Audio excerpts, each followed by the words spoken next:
वासुदेवाय देवकी नंदनाय च नंद गोप कुमाराय दामोदराय नमो नमः। कार्तिक का महीना आरंभ हो चुका है और धर्म की मूर्तियां जो स्त्री वर्ग है वो स्नान के लिए बड़ी आतुर है।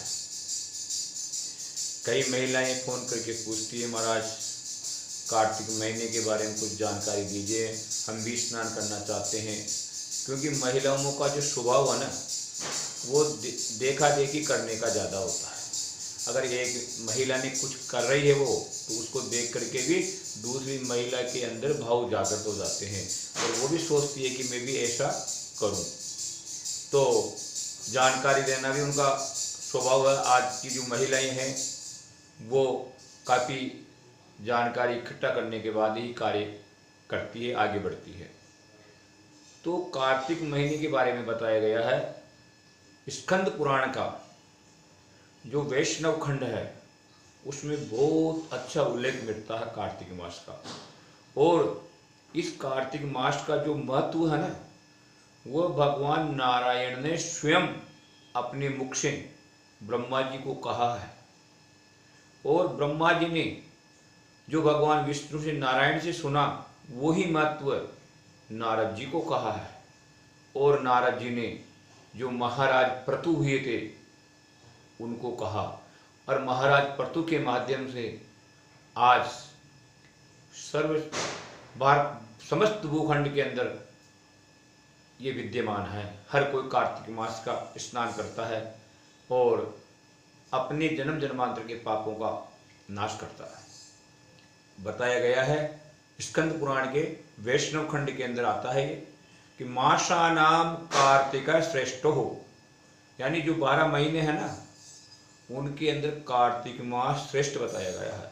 मासानाम कार्तिक श्रेष्ठ हो देवानाम मधुसूदन, और जो जितने भी देवता हैं उनके अंदर भगवान मधुसूदन, मधुसूदन का मतलब दामोदर, दामोदर मानी भगवान श्री कृष्ण बाल मुकुंद, वो श्रेष्ठ हैं। और तीर्थम नारायण रूपम, नारायण रूपम, ये जो भगवान नारायण का चरण पाद मंदिर है, कहाँ पर है ये? गया में। भगवान नारायण से बढ़कर कोई तीर्थ नहीं है। और त्रितयम दुर्लभम कलो, और ये तीनों ही कलयुग के अंदर दुर्लभ हैं। क्या क्या? कार्तिक स्नान।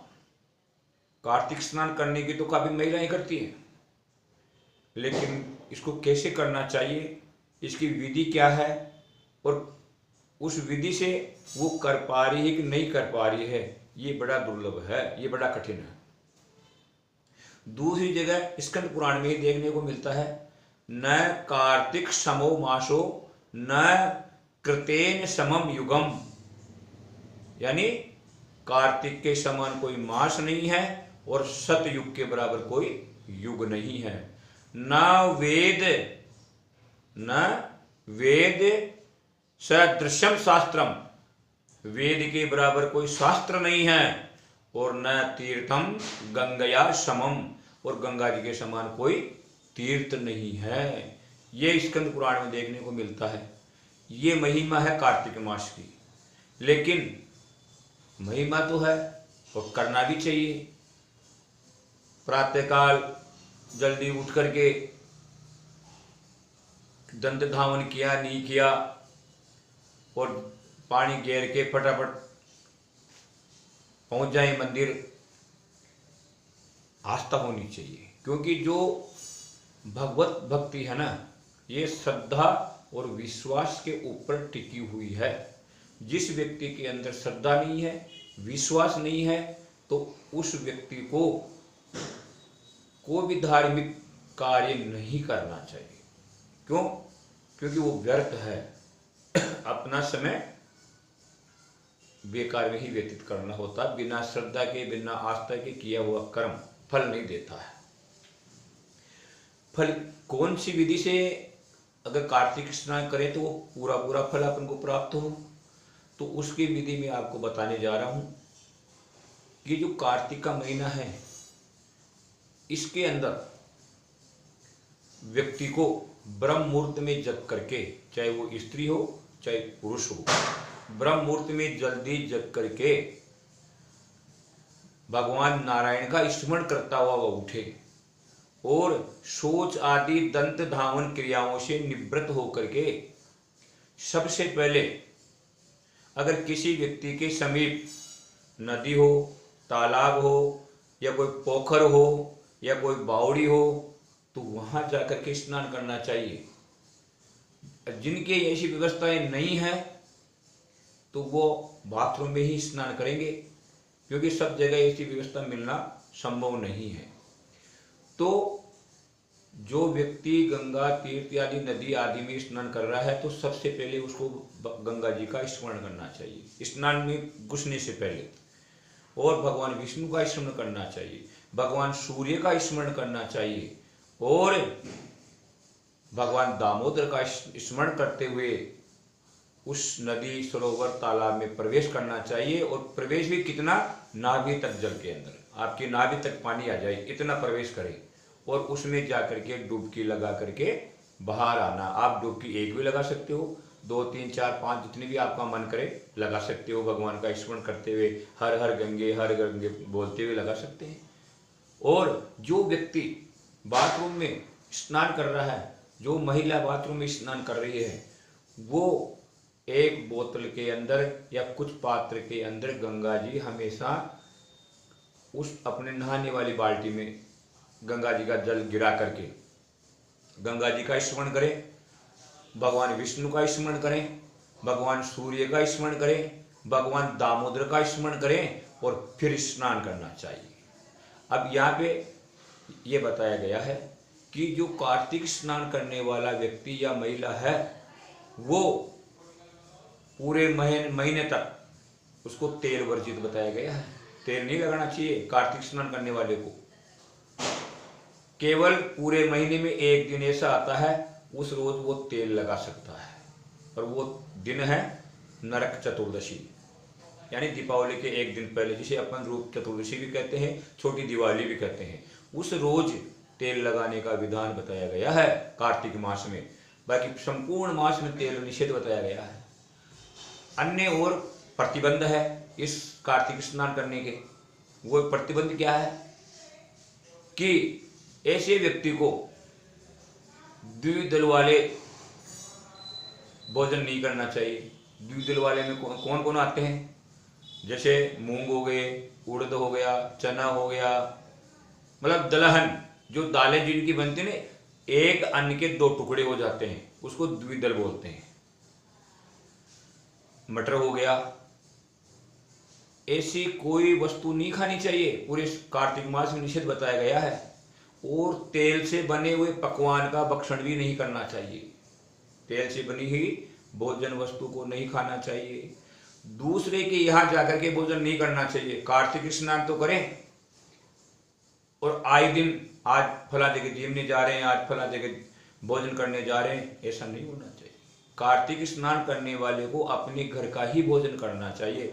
और एक भुक्तुआ का मतलब दिन के चतुर्थ पहर में जाकर के सूर्य से पहले भोजन कर लेना चाहिए कार्तिक स्नान करने वाले को।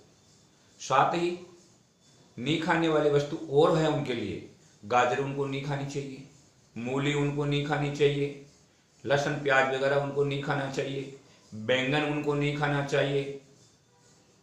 ये भी उनके लिए निषेध बताया गया है कार्तिक स्नान करने वालों को। साथ ही 6 प्रकार के कर्म उनको नित्य करना चाहिए। वो 6 प्रकार के कर्म कौन कौन से हैं? वो है दीपदान, यानी कार्तिक स्नान करने वाले को निश्चित रूप से दीपदान करना ही चाहिए।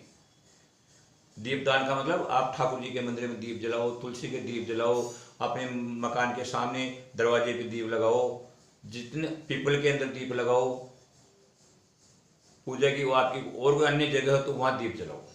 अगर इतना भी नहीं कर सकते तो एक ऐसा दीप कार्तिक स्नान करने वाले को जलाना चाहिए जो उनके लिए परम आवश्यक है। उसे कहते हैं आकाश दीप। आकाश दीप का मतलब आप छत पे जाकर के, छत की जो लास्ट ऊंचाई है उस ऊंचाई से भी ऊपर एक ऐसा कोई जगह बनाओ, या कोई स्टेचू खड़ा करके या कोई बांस खड़ा करके या कुछ भी ऐसी ऊपर हाइट वाली जगह बनाओ और उसके ऊपर डेली दीपक जलाओ। उसे कहते हैं आकाश दीप। कार्तिक स्नान करने वाले को आकाश दीप अवश्य जलाना चाहिए। ये हुआ दीपदान, पहला कर्म। और दूसरा क्रम क्या है? तुलसी सेवा।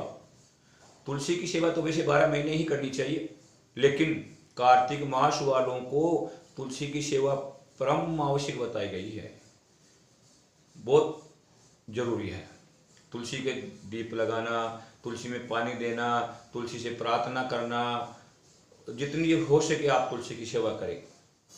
और भूमि पर शयन, कार्तिक स्नान वाले को चाहे पलंग लकड़ी का हो, चाहे प्लाईवुड का हो, या कोई सा भी पलंग हो, इसने निषेध बताया गया है। यहाँ तक कि गद्दे का प्रयोग भी नहीं करना चाहिए। भूमि पर सोवे और हो सके तो कंबल बिछा करके कंबल पर शयन करें, क्योंकि भूमि पे सोना भगवान नारायण के चरणों में सोने के बराबर महत्व होता है। भूमि में सोने का, भूमि पे सोने वाले ऐसे ही नहीं सोते हैं। भूमि का शयन का महत्व ऐसे ही नहीं बताया गया है। भगवान नारायण के चरणों में सोना ही भूमि शयन बताया गया है। इसके अगला जो कर्म है वो है ब्रह्मचर्य का पालन। मानसिक, शारीरिक, हर तरह से उनको शुद्ध रहना है। किसी प्रकार का विकार मन में नहीं लाना चाहिए और पूर्ण रूप से ब्रह्मचर्य का पालन उनको करना चाहिए, चाहे स्त्री हो चाहे पुरुष हो। और जो मैंने अभी पहले आपको बताया था कि द्विदल का भोजन नहीं करना चाहिए।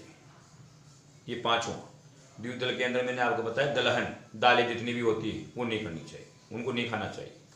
और छठा जो है वो है भगवान विष्णु का कीर्तन, राधा दामोदर जी का भजन।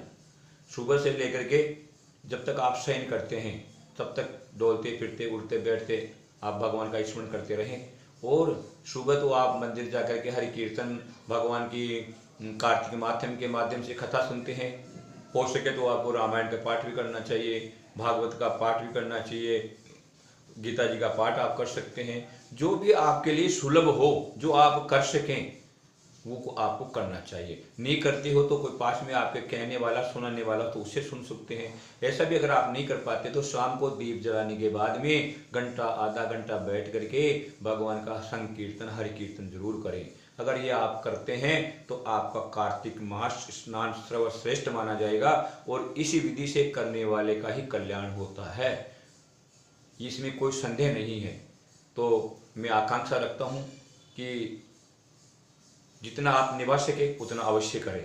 जय राधे, जय गोविंद।